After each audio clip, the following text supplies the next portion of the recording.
আমরা ভারতের সাথে একটা স্বাভাবিক ভালো সুসম্পর্ক চাই, পরস্পরের স্বার্থ ঠিক রেখে।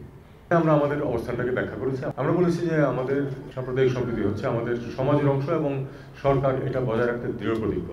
কোনো মানুষ তার ধর্মীয় বা সাম্প্রদায়িক পরিচয়ের কারণে নিগৃহীত হবে না, এটা আমরা অবশ্যই নিশ্চিত করব। এবং আমরা এটাও বলেছি যে যে সরকার আছে তারা এক্ষেত্রে উল্লেখযোগ্য সাফল্য দেখিয়েছে গত প্রায় 4 মাস সময় যেটা পার হয়ে গেছে। এর মধ্যে বাংলাদেশ খুব একটা সাম্প্রদায়িক খারাপ অবস্থার ভিতর দিয়ে যাচ্ছে, এরকম একটা পরিস্থিতি সৃষ্টির অভ্যন্তরীণ এবং দেশের বাইরে প্রচেষ্টা আছে।